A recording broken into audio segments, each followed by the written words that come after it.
Hello mga amigos, amigas, what's up, what's up?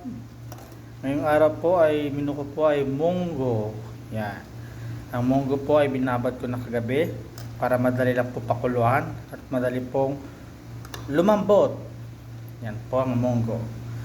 At nakagayat na rin, nakahanda na rin po ang aking mga sangkap, garlic, luya, dahon ng tanglad o lemongrass, tomato, at saka sibuyas.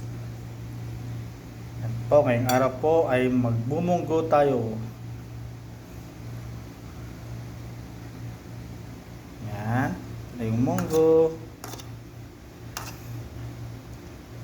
Ihanda ko na rin ang kawali.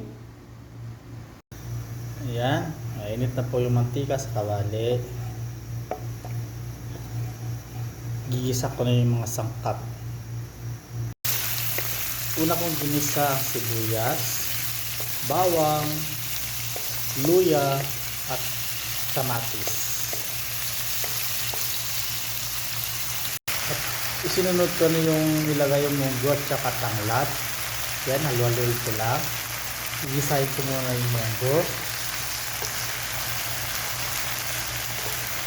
Yan, halo-haloy ko lang.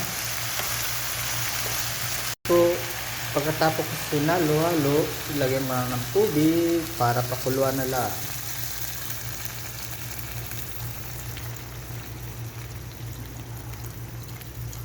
Yan po. Mga 15 minutes po yan pakuluan, 15 minutes. Ayan na po ang aking munggo mga amigos amigas.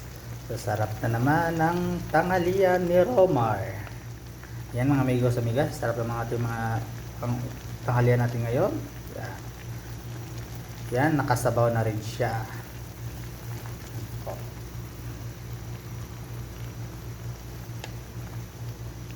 Tinimplahan ko na yan.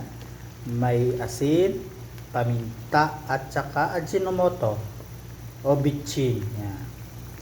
Lagyan ko na yan. Yan, magano naman ako ng 3 minuto para sa kanyang pagluto. Yan po, mga amigos amigas. See you final serving. Yan mga amigos amigas, tatakpan lang muna natin. Tatakpan natin ng 5 minuto.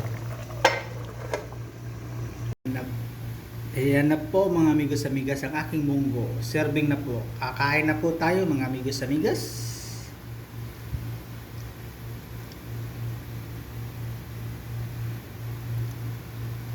Yan mga amigos amigas.